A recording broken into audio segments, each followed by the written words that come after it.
Kabul blast के 12 घंटे बाद ही फिर लगी लोगों की भीड़। तस्वीरें आपके सामने हैं। पुल छोड़ने के लिए खूनी नाले में फिर से खड़े दिखे हजारों लोग। तस्वीरें देखें आप, ये देखें, कल यहां पर लाशें बिछी हुई थी। बड़ा दुखद था वो क्षण। लेकिन इस वक्त की बड़ी खबर हम आपको दिखा रहे हैं। इसी नाले में ब्लास्ट की बात हुई थी भगदड़। नेटो सेना एयरपोर्ट में घुस रही महिला को आने से रोका। यहां पर देखिए, मैं जाऊंगा, जरा विजुअल दिखाएं दोनों।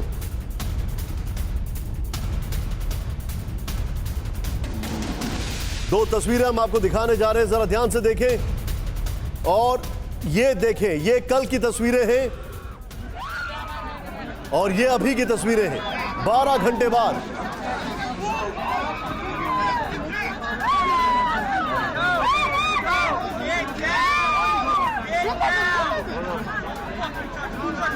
मैं सीधे चलूंगा यहां पर।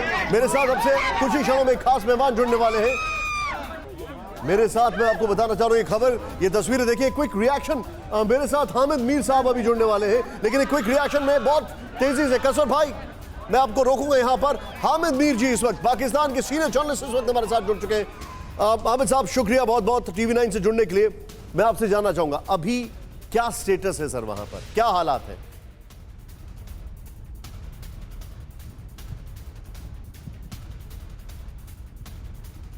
हामिद मीर साहब, क्या मुझे सुन सकते हैं सर?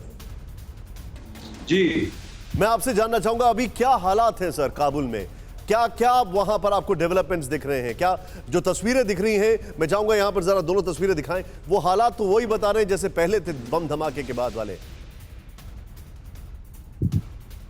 देखिए मैं तो इस्लामाबाद में हूं, लेकिन जो खबरें वहां से मिल रही हैं वो यही है कि वहां पे एक अनसर्टेनिटी की सिचुएशन है। वहां पे कल से हालात खराब हैं, लेकिन अमेरिकन प्रेसिडेंट जो बाइडन ने जो कल इस वाक़े के बाद जो तकरीर की है, उससे तो ये अब अंदाज़ा लगाना मुश्किल नहीं है कि ये जो बम धमाका है उसके बाद से अमेरिकन फोर्सेस और अफगान तालिबान वो अब एक दूसरे के इत्तेहादी बन चुके हैं, एलाइज बन चुके हैं।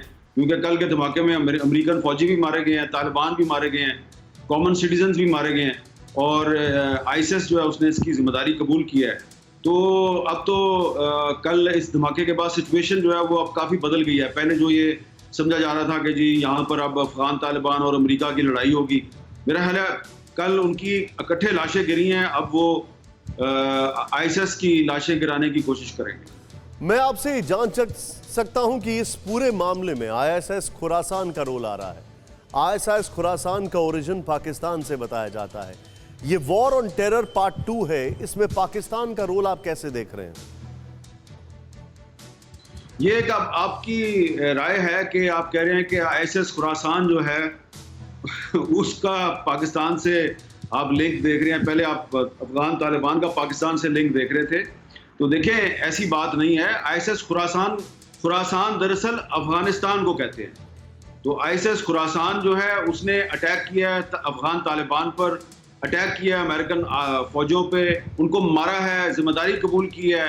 तो अगर पहले अफगान तालिबान पाकिस्तान की प्रॉक्सी थे तो फिर आईएसआईएस खुरासान ने उनको क्यों मारा है? और अगर वो भी पाकिस्तान के प्रॉक्सी हैं तो फिर वो एक दूसरे के साथ क्यों लड़ रहे हैं?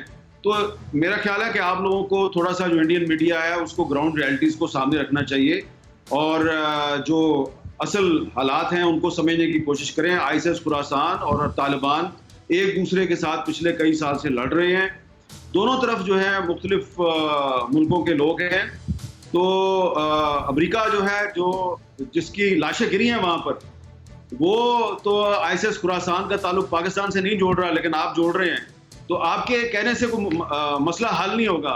इससे इंडिया के लोग जो है उनको अगर आप मिसगाइड करना चाहते हैं तो करते रहें। आप जमीनी हालात का जिक्र कर रहे हैं, आईएसआईएस खुरासान के ऊपर चलिए, मैं आपसे आगे पूछ लूंगा, लेकिन जमीनी हालात क्या है फिर? आप जो बता रहे हैं what is the ground reality, अगर आप ग्राउंड रियलिटी का जिक्र कर रहे हैं तो क्या है जमीनी हालात? देखिए ग्राउंड रियलिटी ये है कि आईएसआईएस खुरासान के साथ तालिबान की लड़ाई फॉल ऑफ काबुल के अगले दिन से शुरू हो चुकी है। 15 अगस्त को तालिबान ने काबुल पर कब्जा किया। 16 अगस्त को जो काबुल की पुलचरखी जेल है वहां से तालिबान ने जो अपने कैदी छुड़वाए, तो जो कैदी छुड़वाए उसमें पाकिस्तानी भी थे, लेकिन उसी जेल में जो आईएसआईएस खुरासान के लोग थे उनको तालिबान ने वहीं पे गोली मार दी, जिसमें कि अबू उमर खुरासानी भी शामिल है, जो कि आईएसएस खुरासान का साबिक कमांडर है। तो 15 अगस्त को काबुल पे तालिबान ने कब्जा किया, 16 अगस्त से इन्होंने एक दूसरे को मारना शुरू कर दिया है। तो लड़ाई तो उनकी पहले भी चल रही थी। इसी तरह नॉर्थ अफगानिस्तान जो है, जो मज़ार शरीफ का इलाका है, वहां पर भी इनकी पिछले दिनों काफी लड़ाई चली है। इसके अलावा जो पाकिस्तानी बॉर्डर के करीब इलाका है, जो नंगरहार प्रोविंस का इलाका है, जो कुन्नड़ प्रोविंस का इलाका है, यहाँ पर भी इनकी काफी अरसे से लड़ाई चल रही है। तो आईएसएस खुरासान पर पहले अफगानिस्तान के जो फॉर्मर प्रेसिडेंट हैं हामिद करजई साहब, जो कि अब तालिबान के साथ काबुल में मुलाकातें कर रहे हैं, हामिद करजई साहब पहले इल्जाम लगाते थे कि आईएसएस खुरासान के पीछे अमेरिका है। ऑन दी रिकॉर्ड है, हामिद करजई साहब ऑन दी रिकॉर्ड है कि आईएसएस खुरासान के पीछे अमेरिका है। लेकिन कल के वाकये के बाद हामिद करजई साहब गलत साबित हो गए हैं, इसलिए कि आईएसएस खुरासान ने न सिर्फ अमेरिका को टारगेट किया बल्कि अफगान तालिबान को भी टारगेट किया। तो अगर अमेरिका था आईएसएस खुरासान के पीछे तो करजई साहब गलत साबित हो गए। इसलिए मैंने आपसे ये गुजारिश की है कि जो ग्राउंड रियलिटी है उसको समझने की कोशिश करें। जिस तरह आपने थोड़ी देर पहले कहा कि आईएसएस खुरासान के पीछे पाकिस्तान है, तो कुछ अर्सा पहले तक करजई साहब कहते थे कि आईएसएस खुरासान के पीछे अमेरिका है। अब वो भी गलत साबित हो गए। तो आईएसएस खुरासान दरअसल एक टेररिस्ट आउटफिट है जिससे कि इस रीजन के बहुत से कंट्रीज को थ्रेट है, जिसमें ईरान भी शामिल है, चाइना भी शामिल है, रशिया भी शामिल है। और अफगान तालिबान ने ये ईरान को, रशिया को और चाइना को ये इंप्रेशन दिया है कि only we can resist against ISS Khorasan, that's why these countries are supporting Afghan Taliban. तो अफगान तालिबान को बहुत फायदा हुआ कल के धमाके का, और कल के बाद से अमेरिका और अफगान तालिबान एक दूसरे के बहुत क्लोज एलाइज बन चुके हैं। आप जो मुझे बता रहे हैं, मैं आपसे एक चीज जानना चाहूंगा। चलिए, आईएसएस खुरासान का आपने इतना जिक्र कर दिया है, क्या ये बात सही नहीं है कि आईएसएस खुरासान का जो फाउंडर था वो पाकिस्तान का था?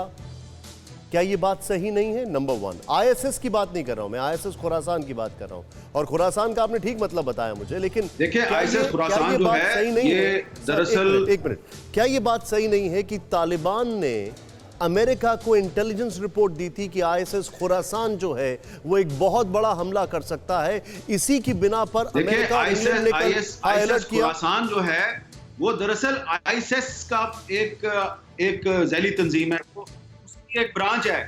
और इसका जो भी इनके जो भी ऑफिस बेयरर्स होते हैं, बड़े अदब के साथ आपसे एक चीज जानना चाहूंगा। जितना मुझे अंदाजा है, जिस दिन आईएसएस की ऑफशूट्स को सीरिया में और इराक में खत्म करना शुरू किया गया, उसके बाद एक इंस्पिरेशन शुरू हुई जिसका नाम था आईएसएस खुरासान, अगर मैं गलत नहीं हूं तो।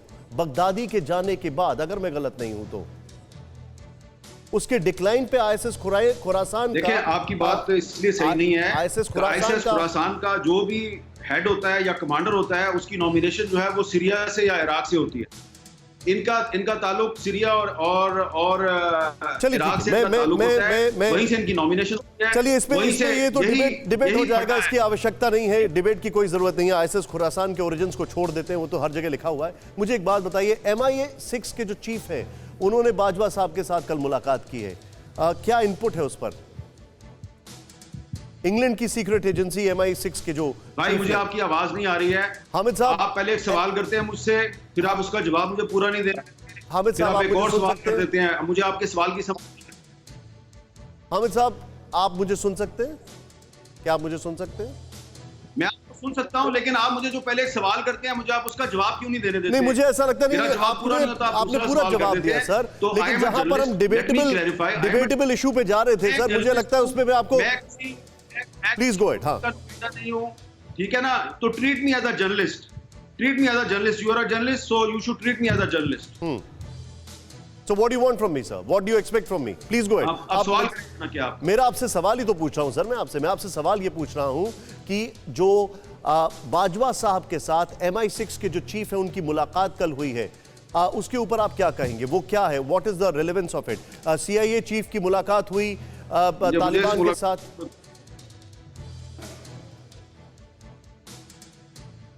मुझे CIA के चीफ की तालिबान के साथ मुलाकात का पता है, वो पिछले मंडे को हुई थी। बाकी जो आप कह रहे हैं मुझे उसका नहीं पता। ओके, मैं आपसे एक और चीज जानना चाहूंगा। ये हमारे पास जो इंफॉर्मेशन है, ओवरऑल जिस तरीके से ये घटनाक्रम हुआ है, पाकिस्तान का रोल अफगानिस्तान में आप कैसे देखते हैं? चाहे वो सरकार हो या आने वाले समय में जो अफगानिस्तान में तालिबान का रोल है, पाकिस्तान का रोल आप कैसे देखते हैं? पाकिस्तान में इस वक्त तकरीबन 30 लाख से ज़ायद अफ़गान रिफ्यूजीज़ रहते हैं और इस वक्त भी जो तमाम जो पाकिस्तान का जो बॉर्डर है, एक तोरखम ईस्ट साइड पे और इस तरफ जो चमन है वेस्ट साइड पे, तमाम बॉर्डर से रोज़ाना हज़ारों की तादाद में अफ़गान रिफ्यूजीज़ पाकिस्तान आ रहे हैं और उनकी तादाद बढ़ती जा रही है। इस वक्त जो पेशावर में और इस्लामाबाद में और आसपास के जो तमाम शहर हैं, अगर आप किसी भी शहर में जो होटल्स हैं, आप होटल्स में जाके चेक करें तो उनकी बुकिंग हुई है। वहाँ पे जो अफ़गान जो शहरी हैं जो वहाँ से आ रहे हैं, उन्होंने पहले से एडवांस बुकिंग करवाई हुई है। प्रॉपर्टी का रेट बढ़ रहा है पेशावर में, इस्लामाबाद में। जो अफ़गानी हैं उनके पास डॉलर्स की भरमार है, तो वो डॉलर में पेमेंट कर रहे हैं। तो इस तरह पाकिस्तान जो है उस पे एक इफेक्ट तो ये आ रहा है कि रेफ्यूजीज बड़ी तादाद में पाकिस्तान आ रहे हैं, जबकि दूसरी तरफ एक अफ़गान पार्लियामेंटेरियन जो हैं वो अपनी मेडिकल अपॉइंटमेंट के लिए दिल्ली एयरपोर्ट पे लैंड करती हैं, उनको वहाँ से डिपोर्ट कर दिया जाता है। तो आप तो उनके जो अरकान पार्लियामेंट है उनको भी रिसीव करने के लिए तैयार नहीं है। तो ये सारा जो प्रेशर है वो पाकिस्तान पे है। ईरान ने अपना बॉर्डर बिल्कुल सील किया हुआ है। ईरान अफ़गान रिफ्यूजीज को अपने साइड पे नहीं जाने दे रहा। कुछ अफ़गान रिफ्यूजीज उज़्बेकिस्तान की तरफ जा रहे हैं नॉर्थ साइड से, कुछ ताजिकिस्तान की तरफ जा रहे हैं, लेकिन जो ज्यादातर हैं वो पाकिस्तान की तरफ आ रहे हैं। थोड़ा सा मैं आपने अपना पॉइंट रखा है, लेकिन अगर आप अपने मुल्क को डिफेंड कर रहे हैं तो ये तो बात गलत होगी ना। फिर आप भारत के ऊपर इल्ज़ाम भी लगाएं और निकल भी जाएं। वो एक स्टेट ऑफ कन्फ्यूजन था जिसको लेकर बाकायदा भारत ने क्लैरिफिकेशन इशू कर दिया है। और रही बात पाकिस्तान कितना मासूम है, तो मैं इतना ही कहूंगा हामिद साहब, कुछ तो मजबूरियां रही होंगी आपकी। फिक्र आपकी, सोमवार से शुक्रवार रात 9 बजे सिर्फ TV9 भारतवर्ष पर।